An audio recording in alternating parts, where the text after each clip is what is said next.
And here we go. Here we go on this Monday evening in the city, 6 o'clock straight up, which means it is time, ladies and gentlemen, for an all new and live edition of Real Talk Memphis. Welcome in. Welcome in. I am your program host. My name is Chip Washington. Very happy to be back in the air chair once again. And ready to do the doggone thing. Well, you know, or I don't know how if anybody was expecting the rain that we got about an hour or so ago. Of course, I got none at my house, but I did see coming down this way.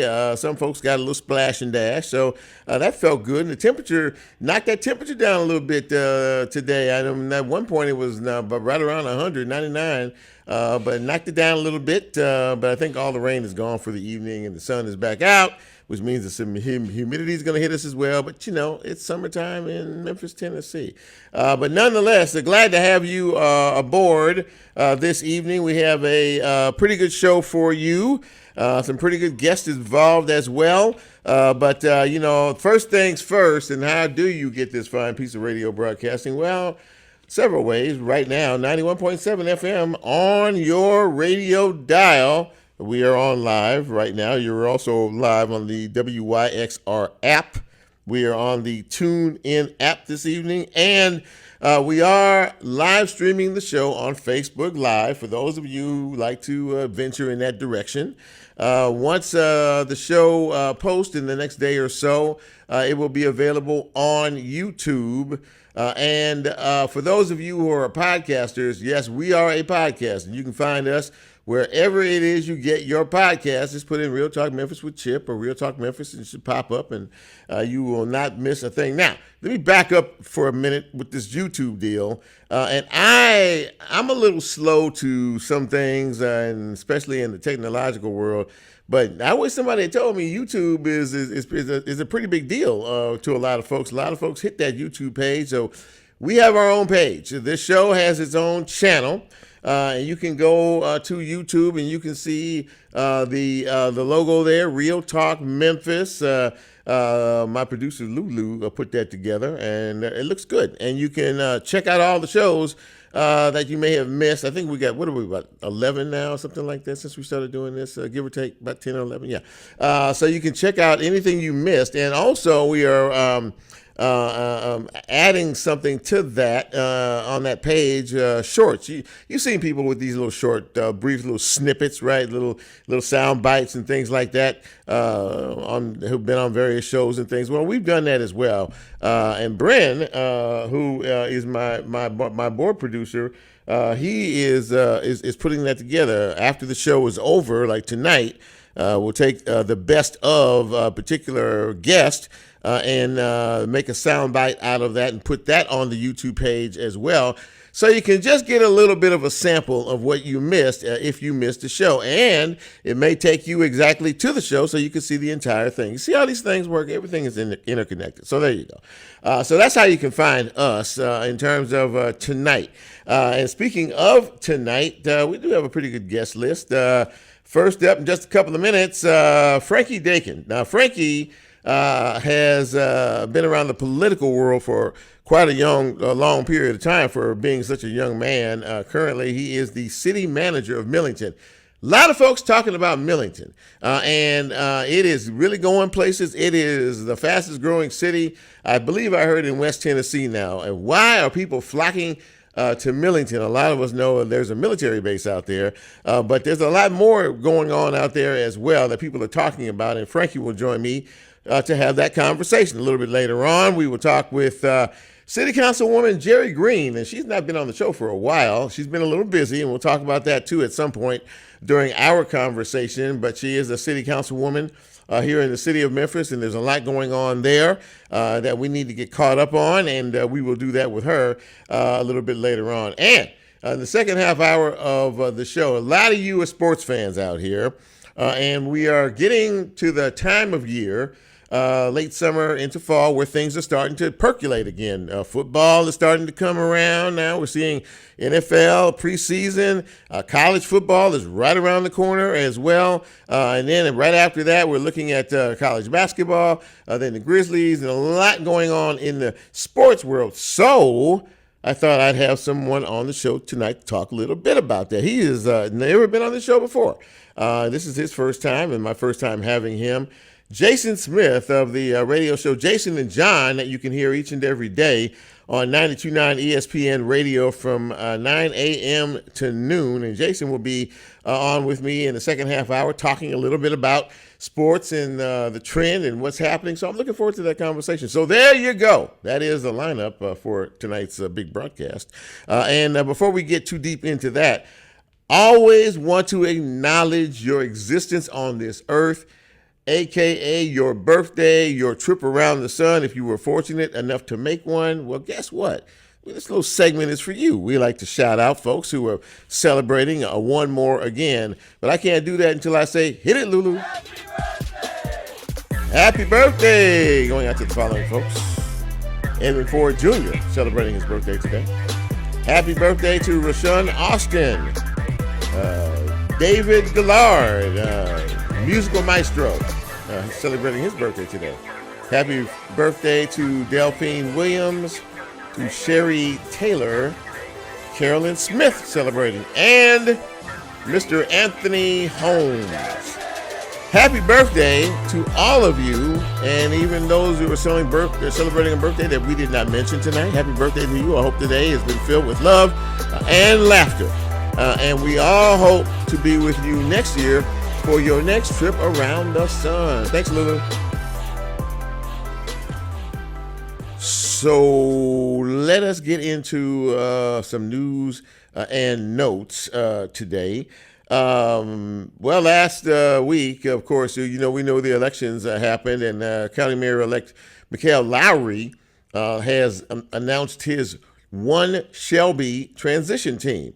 And helping him to put his own administration together. There's a lot of faces and a lot of seats, a lot of positions, and a lot of things that need to happen if you're going to run county government. And so he has brought together some of the best and the brightest in the city and the county to help him do that. He has said there will be some tough conversations ahead to sort of get Shelby County right-sized, so to speak. Critical county needs need to be met. And of course, we have to look at the audit and a lot of other things because fiscally, the county had to borrow $125 million just to pay bills last month. So there's a lot of work that needs to be done in terms of all of that. Many of you probably heard a very sad story, and the investigation continues into the death of a 6-year-old girl. She was found unresponsive in a vehicle, a bus, at Kidd University in Cordova last week. Winter Jones was her name. She was 6 years of age. She was nonverbal, and she was autistic. She was dropped off at the daycare by her father. Now, the daycare was supposed to transport her to her school, which was Macon Hall Elementary School. Well, the bus got there. She didn't get off the bus, but was found, unfortunately, later. She had passed away at the daycare later on that day when they looked at the bus and inspected the bus. No one knew she was there, and so she perished as a result of that. There are a lot of questions involving this. First and foremost, prayers to the family of this poor child and the friends and the colleagues and all the associates involved in all of this. They had a balloon vigil for her yesterday. The investigation into all of this continues. We have not heard anything from the daycare or anyone else who might have been responsible for all of this, but we are mourning her loss, and may her memory always be a blessing. And speaking of transitions, a lot of you older folks remember Prince Mongo. Prince Mongo was an interesting gentleman. He always used to run for mayor around here. He thought he was, he told everybody he was from another planet. No, he was quite the character. Well, he succumbed to his injuries. He fell at his home, suffered a fall, and died as a result of that. He was 79 years of age. And Hayden Panettiere, she was an actress You maybe seen her on various TV shows, Nashville and Heroes and some of the other things. I remember her when she was a little or something, when she played in one of my favorite movies, Remember the Titan. Well, she was found over the weekend, and they're saying an overdose. We don't know specifically what the cause of death was, but she was only 36 years of age. So may their memories always be a blessing. So let us take a break. And when we come back, let's get into this thing, shall we? This is Real Talk Memphis. I'm Chip. That's Lulu over there, and on the other side of her is Brent. If you're watching on Facebook Live, you can see all of that. And you know who you are. Let's take a quick break, prepare for our guest. We'll be back. The ride's about to start. Don't go away.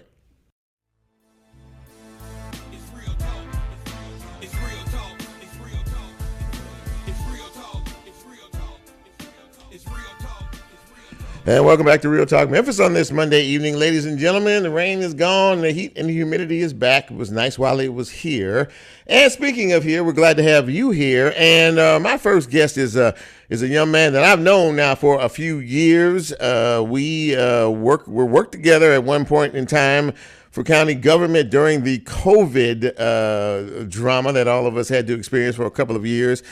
He is now the city manager of the City of Millington, which is his hometown. And please welcome to the show, Mr. Frankie Dakin. Frankie, it's great to see you, my friend. How are you? Oh, I'm doing well. Thanks so much for having me on, Mr. Washington. You know, as I mentioned, I'm gonna cut this short, Frankie. You keep calling me Mr. Washington, all right? Chip.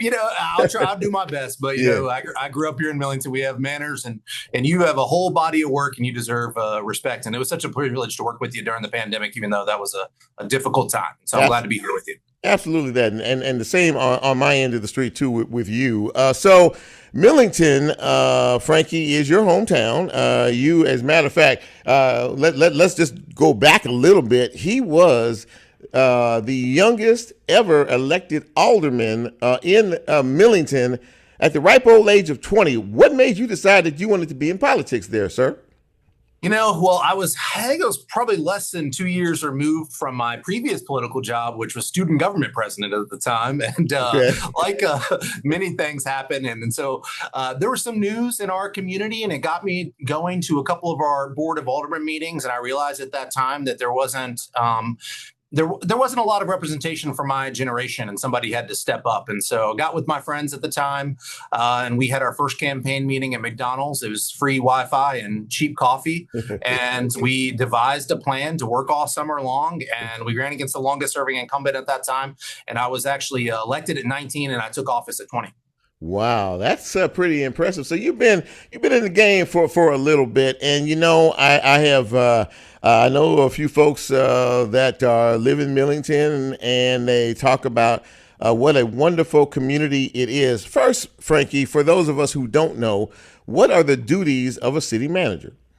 Yeah. So, I mean, you would think of what a mayor would be doing in a strong mayor form of government. I think if you're listening, and you would think of what a chief executive officer does for a private company. And so I run the administrative day to day. And the only difference between a city manager and a strong mayor form of government is I report to the board of aldermen.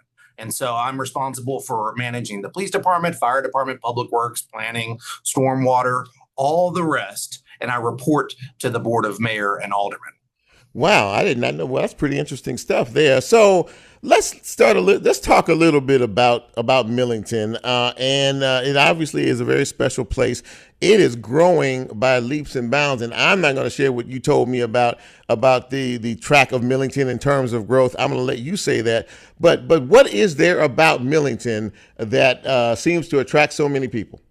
Well, Chip, first off, I appreciate the opportunity to correct the record on Real Talk Memphis, because I often use a talking point that Millington is the fastest growing city in Tennessee's largest county. And we're so proud to be here in Shelby County in our proximity to world famous Memphis. But I've been incorrect.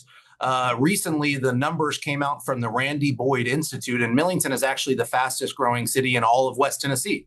And so I appreciate the opportunity to correct the record here and go ahead and get over that controversy, and my inaccuracy. But no, Chip, you're going to have to cut me off because I could talk all day. Millington is a very, very special place. And one of the things that makes it so special is the proximity to naval support activity Mid-South. Right. And we were proud to have be the home of the world's largest inland Navy base. And for over 100 years, we've played home to some version of that base. And because of that military influence, and then you combine that with the convergence of rural West Tennessee, and then our proximity to historic downtown Memphis, which I always try to remind everybody, Memphis is mentioned in more songs than any other city in the world for a good reason. Yeah. And we're so proud of our connection to Memphis. When you combine all those and the infrastructure that we have the infrastructure right now to more than double our population, the water, sewer, electric capacity, and at the conclusion of our current school master plan, the school classroom capacity to double in population without any significant new investments.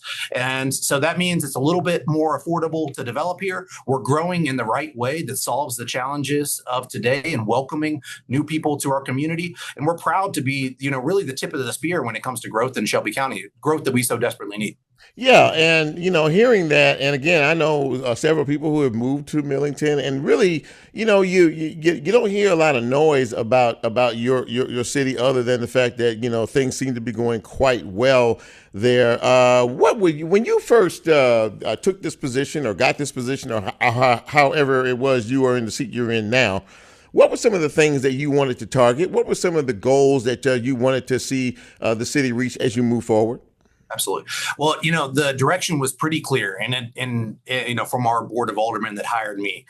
In addition to focusing on the administration, the emergent needs that come out, I really had three things to focus on. The first was a fully staffed public safety division. So making sure our police department is fully staffed and our fire department is fully staffed. Chip, I'm glad to report that when I came on board, I believe there were 14 vacancies in that police department. We were nearly half staffed, and now we are fully staffed to where we would have been. And the only vacancies remaining are positions that we've added. We've done double-digit raises for both our police and fire. For our fire department, we had a rare vacancy recently in our fire department. We had 40 applications for 2 spots. And so we're really rocking and rolling when it comes to public safety, and you can see the effects in our community. There's a lot more blue lights around town, and that's a good thing. The second is more opportunities for kids and families. We've got to be pouring into it. That's why people come to a community. That's why people stay in a community. And so we've adopted a simple goal, and that's we invest in every park every year. And so you can go around our community and find that, and we're welcoming private investment as well in terms of the more opportunities for kids and family. Namely, the biggest news that we've had is we just landed a $40 million Tennessee College of Applied Technology that's going to focus on aviation to provide more opportunities to our kids and our families that want to upskill. And we just announced a $10 million expansion of our YMCA. And the third, Chip, and this one's probably been the most difficult, is to clean up the city. You know this, you've been in government before. Right. Code enforcement is one of the toughest things. You hear about it in every jurisdiction, and we've really, really cracked down. We've cracked down our environmental code enforcement. We've held ourselves to a higher standard. We've made sure that vacant properties, as they are occupied, are brought up to code. And that has really been painstaking work. I was clear with my board of aldermen that is the sort of work that will likely get constituents calling for my head as we embark on it. And it's been tough. It's been tough. But if you look around town, you'll see that there's quite a few improvements all around town, and we really cleaned up our city. We fully staffed our public safety department, and every day we're focused on investing in kids and families. One of the things that I wanted to ask you about was partnerships. I mean, you work with county government here. You understand how important that is, and now you're heading things out in Millington. So I would imagine that the relationships and the partnership opportunities for you all to work with Shelby County, City of Memphis, is probably something that's big on your plate too, I would imagine. Absolutely. Every single day, we would be able to do what we're doing in terms of the tens of millions of dollars of investment that's going on in this community without leveraging our partnerships with the state, the federal, and of course, the county government. And the county government's been really good to Millington and been a great partner under Mayor Harris's administration. And I'm just so excited about Mayor-elect Lowry's administration. He's been a longtime friend of Millington. During the campaign, he came out and he spent a lot of time out here to learn our issues and all the rest. And we're really, really grateful for his leadership there. We call on the county on a regular basis. And so, recently we started a detainee transfer program. And so our law enforcement officers that are transferring individuals who have been arrested are spending less time at 201 Poplar, and we're going to use jailers to do that detainee transfer program. We put in our budget a couple $100,000 to purchase a detainee transfer vehicle, but because of our relationship with Shelby County, we were able to get one gifted to us, and we were able to put those resources to better use. We expect to see that sort of partnership continue on a regular basis under Mayor-elect Lowry's leadership. And speaking of that, he has, as I mentioned in the headlines, he's put together a transition team. There's a lot of work to do, and nobody knows that better than you, having worked directly in that government. You were named as one of the individuals to be a part of that transition team. I would imagine it was because of the good work you did when you worked for the county. But how big a deal is that for you to help to set up this government, new administration? Well, it's such a tall order. I don't think people realize how tight that time frame is from election to when he takes office in September. And so when you look at Mayor Lowry's transition team, and I would encourage everybody, I'll try to drop it in the comments of the live stream, the link to it. He really has a really diverse group of individuals that he's brought together from all across this county. They don't necessarily represent one community or one party or one entity. And I'm so grateful to be a part of that. And I'm going to be working in the justice system working group, an area that I spent a lot of time on in my time in Mayor Harris's administration. But when you look at that group, you really see Mayor-elect Lowry's commitment to all of Shelby. He's coined the term one Shelby. And I think when you see his transition committee, it really, really represents one Shelby. And so I'm honored to be a part of it. I'm going to be spending a lot of time after work hours and on evenings to do my part on the justice system working group to make sure that when Mayor Lowry comes in, that his priorities are fleshed out and working towards making our justice system a little bit more fair, a little bit more equitable every day.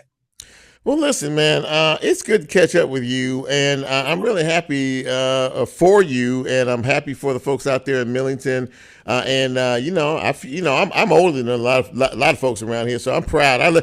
Anytime I see somebody younger than me doing well, I'm very, very proud. I always enjoyed our relationship when we worked at the county together, and I just wish you much, much, much great success, and all the folks out there in Millington.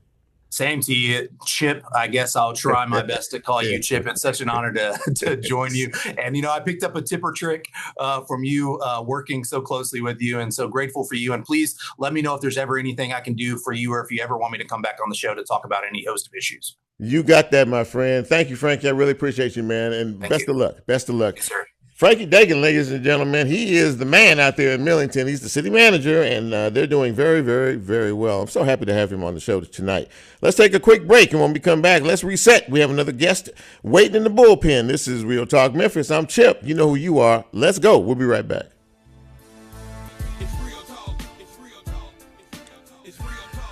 And welcome back to Real Talk Memphis on this Monday evening. Chip Washington with you. Glad to have you along for the ride. And my next guest is not a stranger to this program. She is someone who I can honestly say cares about her fellow man, woman, and child. She is one of the smartest people I know. And she's also a city councilwoman for the City of Memphis. Please welcome back to the show, Jerri Green. I see you, my friend. How you doing tonight?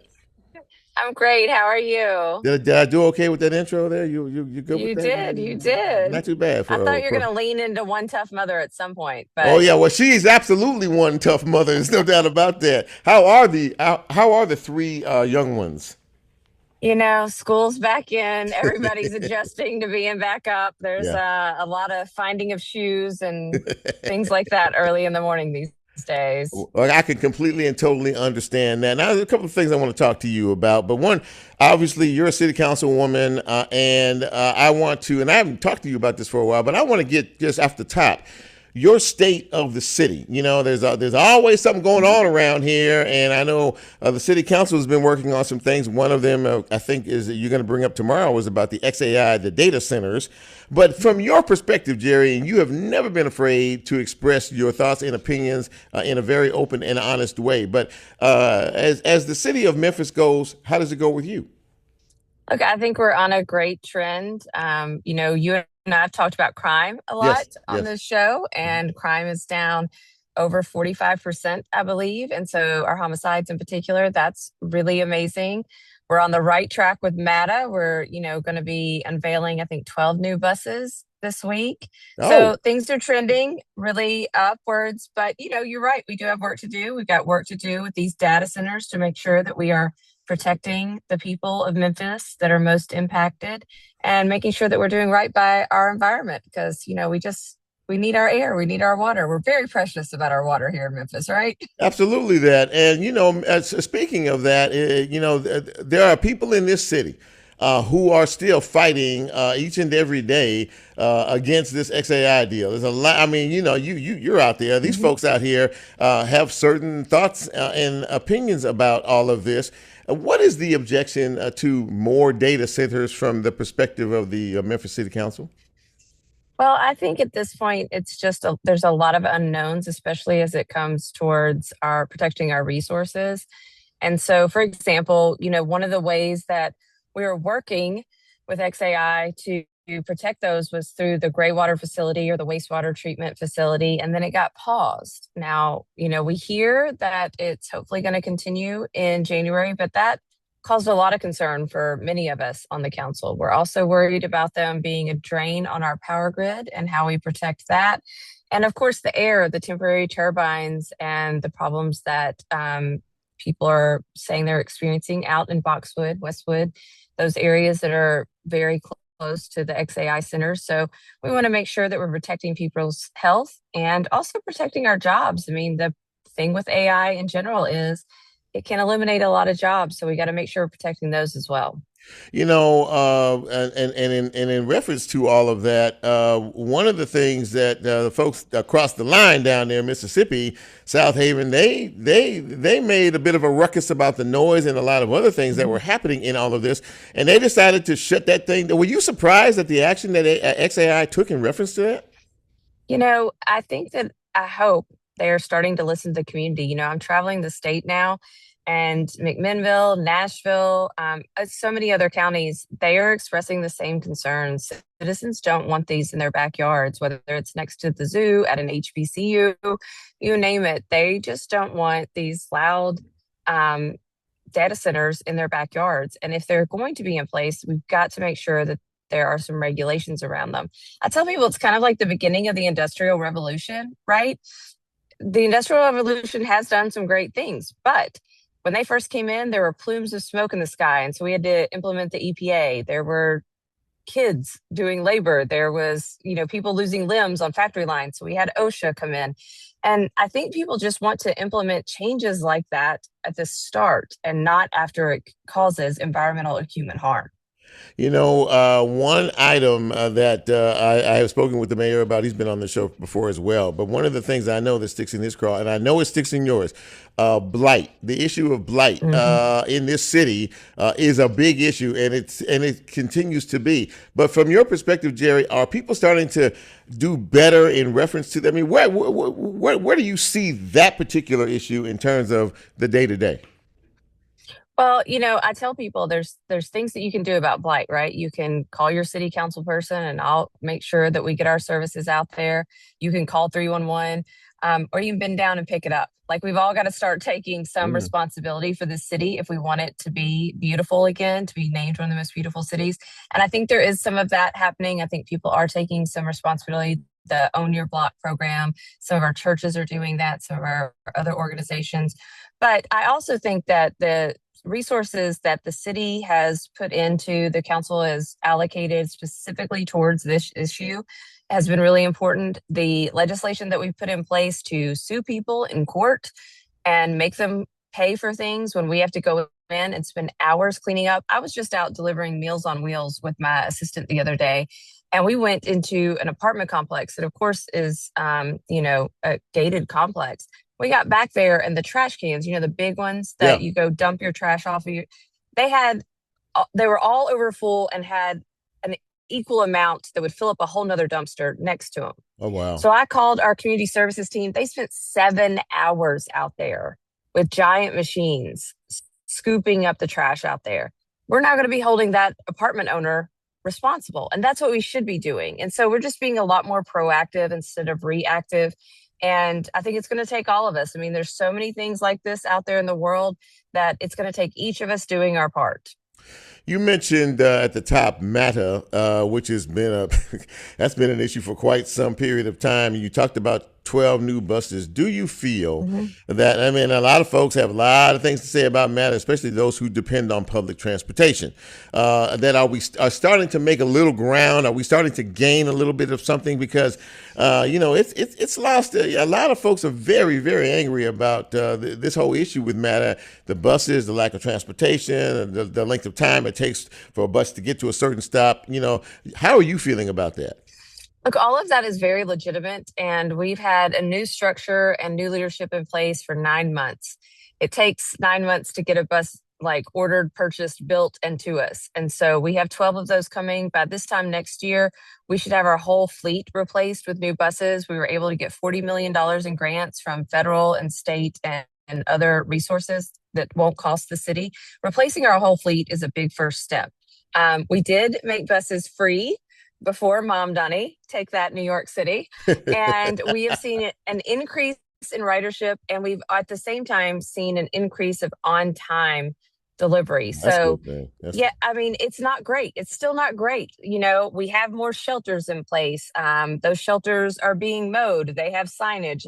All of these things are things we're doing. We're about to have some social workers that will help with homeless people that ride around to get them connected with services. All of that's important, but people really want a world-class transportation system, and that just takes time. And so I ask people to be patient. This past council budget season, I put in the first dedicated funding source for public transportation ever, $10 million from our wheel tax. I hope to double that in the future so that we have a dedicated $20 million every year going just to public transportation. Those are the kinds of things, that's kind of investment that is every year is really going to be important moving forward. Do I think it's perfect? Do I think people shouldn't be still complaining? No.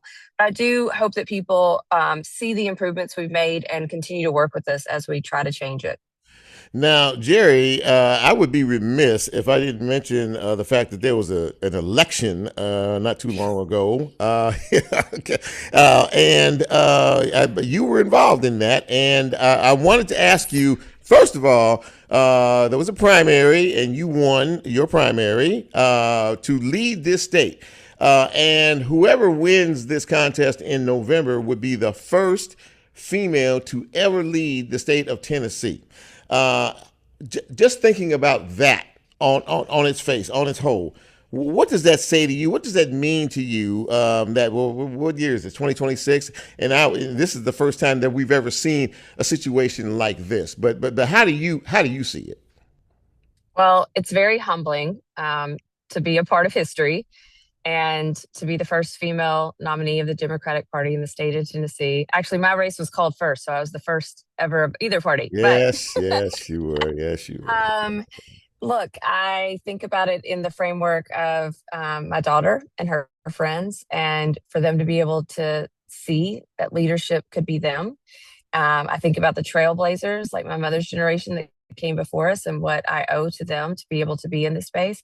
But you're right. I often take, when we have Girl Scout troops or, Girls for Hutchinson, some of our all-girl schools, something come to, Girls Inc. come to the city hall and I give them tours, I take them down to the Hall of Mayors. You go down to the Hall of Mayors, it's a whole bunch of portraits of men. In fact, there's only 2 Black men, so it's mostly just old white men. And I look at the girls and I say, turn around this room and tell me what you noticed. And inevitably somebody says there's no girls. And I'll say, do you think in our 200-year history, there wasn't one woman that was qualified enough to be the mayor? And they'll be like, no. And I'll say, okay, and that means we still have work to do and you need to get your portrait up on this wall. So I hope that, people will actually recognize that women can lead the state, they could lead our city, they could lead our county, and they deserve a voice at the table. Well, that's very, very important. And, we're still dealing with first in a lot of categories, around this country, politically and otherwise. And I guess, with the splitting of District 9 into three, different, there's just been a lot of issues in terms of us as a people. Now, I'm big on pushing people to go to vote. I don't miss an election, and I don't think that people should miss elections because they determine a lot of things that could happen down the road. 13% of people who are registered to vote in Shelby County voted on election day. Now, that to me is absolutely abysmal, but we seem to be in that trend. Jerri, how do we create an excitement level or an attention to these elections when they come around? I think we just take them for granted now. The early election, the early voting, 90,000 folks turned out. Pretty good on that for 90,000. But on election day, it was pathetic. I know that your team and you guys do a lot of work and a lot of research, and you're looking at this and that and everything else. Can you figure out the why in all of the things you look at in terms of the number of folks that go to vote on election day? I think it's a combination of things. First off, I do recommend early voting. You don't ever know if you could get in a car accident and not be able to make it out to election day. So vote early. That's always great. And you can vote at any location. But, and we had our highest voter turnout here in Shelby County that we've had in 10 years, but still it is not actually enough for us to move the needle.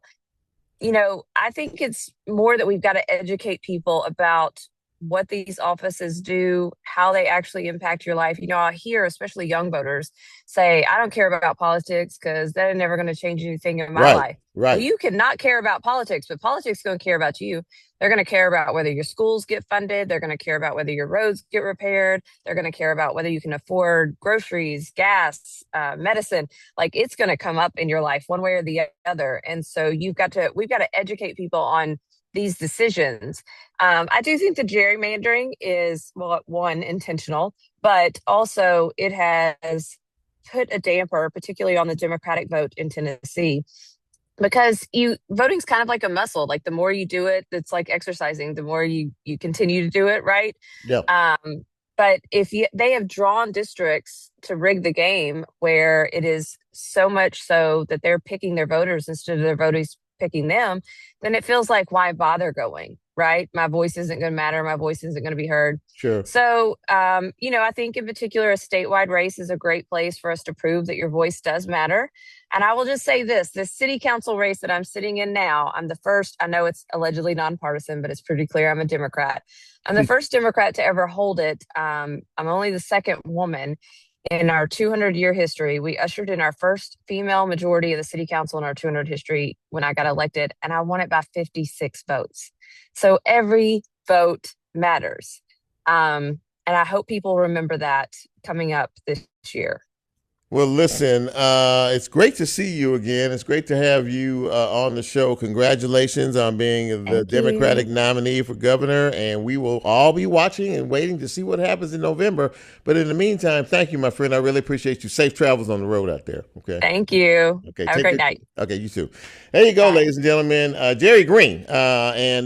Some frank, open, and honest conversations about what's happening locally. And as she said, she's in a race now where, whoever wins will be the first woman elected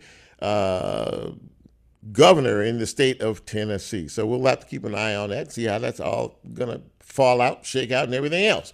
Let's take one final break. I'm supposed to have one final guest. I'm hoping that he shows up tonight. This is Real Talk Memphis. I'm Chip. Don't you dare go away. We're not done. And welcome back to Real Talk Memphis on this Monday evening. Chip with you. And my next guest, This is his first time on this show, and I am very, very happy to have him. Many of you know him. A lot of you are sports fans in this town, and he, along with his co-host, they do a little show weekday mornings in this town. Jason and John, 92.9 ESPN from 9 a.m. to noon, and I am so happy to welcome to the show Jason Smith. And Jason, my friend, it's great to have you. How are you doing tonight? I'm doing well, Chip. It's an absolute pleasure to join you, man. Feels long overdue. Yes, sir. Overdue to join you. Yes, sir. Appreciate you having me on. Absolutely, that man. Absolutely, thank you. So, listen, I listen to you on my way to work in the morning. I do a little talk show around this time myself, but I listen to you on my way in every single day. You and John. Now you've been doing that show now. How many years have you? Will be 10 years in October. We'll Wow. have been on since 2016, early October of 2016 is when we started together as hosts, co-hosts. Has time flown for you? It's absolutely flown. To have come off, Chip, I mean, 13 years in the newspaper business. So if you had told me, 2016, you're going to spend the next 10 in radio, I'd have told you you're lying. Because I'll be honest with you, while I had high hopes, we didn't know if we were going to last. We didn't know how long it would last, if it was going to last past 12 months. And so I feel blessed, Chip, obviously, to have been doing it 10. But yeah, you asked me if it's flown. It has, man, to look back and think that, my gosh, you've been doing something that, you went to school for newspapers. That's something you thought you knew. This radio game, this whole world. Yeah. For it to roll the last 10 years the way it has, I would tell you it's absolutely flown by. It absolutely has. Well, listen, man, you guys are very entertaining and very knowledgeable. So I want to ask you about a couple of things. And we're starting to warm up again. And I heard you talking this morning, football is we're starting to juice up a little bit now. We got preseason, the NFL, college is right around the corner. And then right after that, we're talking about the Tigers and then the Grizzlies and the whole 9 yards. So you're about to get really, really busy. Yes. Let me ask you, Jason, to kind of, if you can explain a little bit about the philosophy that, the St. Jude Golf Classic just ended yesterday. Mm-hmm. And I heard you guys talking a little bit about it. Things are going to change after next year.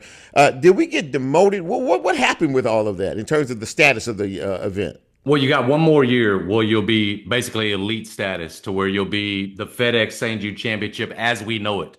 Top 70 golfers, part of the FedEx playoff. But after that, and the PGA had, long alluded to a change coming up and what it thought it needed to do, in part to drum up interest, but in part to create, bigger events in terms of promotions and everything else. And so their aim had been seemingly to go away from the FedEx Cup playoff, something obviously FedEx had sponsored.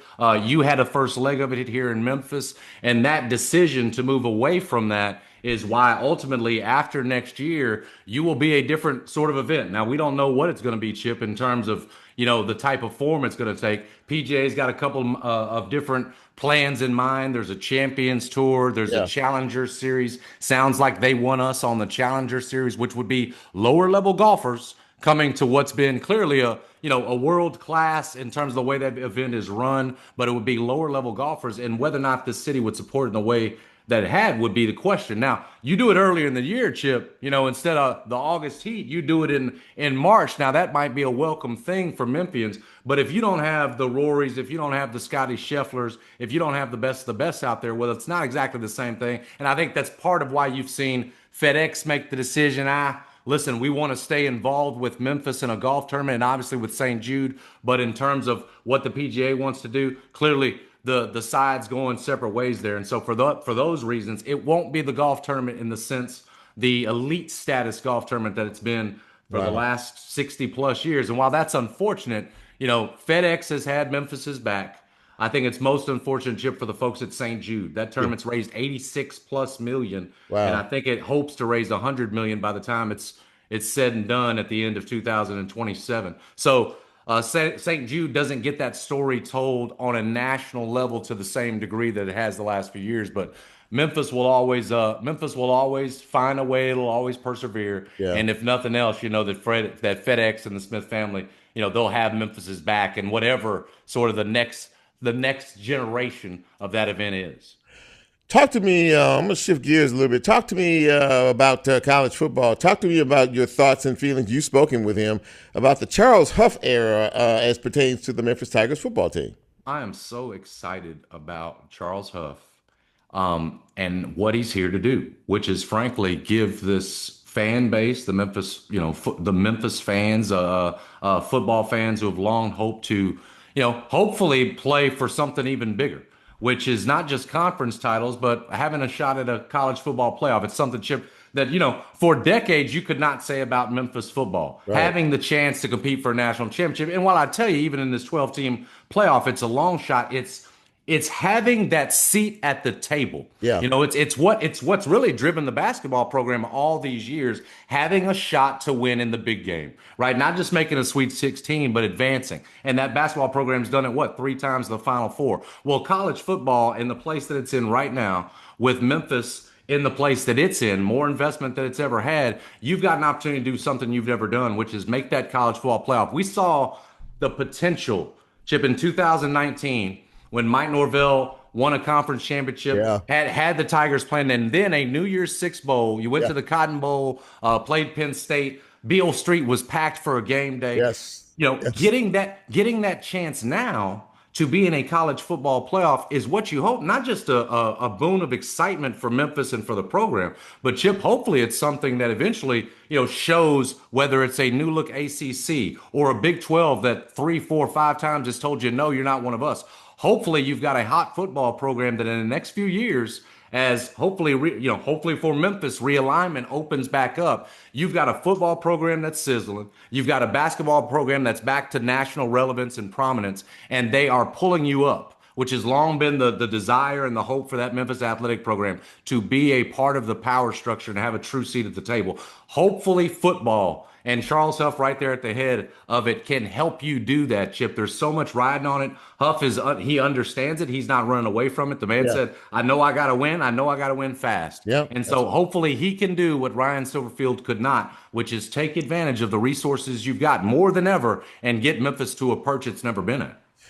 One final thing I want to ask you about, because while we were living the saga of Ja Morant, you had said, for a while you didn't think, you didn't think he would be here. You thought he'd be gone.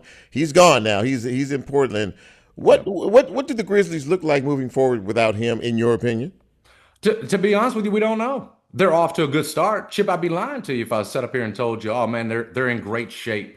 Future looks bright for sure. They just need to get Ja, move on from him, and now, sure, everything's going to be, peaches and cream. I'd be lying if I told you I was sure of that. What we know is that they've done a better than average job, and in some minds, David Aldridge, who's a Hall of Famer, writes for The Athletic, has covered the NBA for a long time, graded them 5th in terms of NBA off seasons, not in terms of what they will be going into next year, but the work they have done in hitting the reset button, pivoting to a new, younger build. And right at the middle of it, you've got a guy that, Chip, I don't think, I know it's early. I know he's just 19, but I don't think we'll be asking the same questions about Cameron Boozer and whether or not he gets it, or whether or not he's ever going to be the pro that this franchise or this city needs. Keep in mind, Cameron Boozer raised in a different way. His father was a longtime NBA player, Carlos Boozer, a different pedigree. And that's not faulting T. Morant or Ja Morant for the way that he was raised. I mean, clearly having that chip on his shoulder is part of what made Ja Morant the star player that he was. But the point was, we were asking those questions, Chip, in year 6 and year 7 of Ja.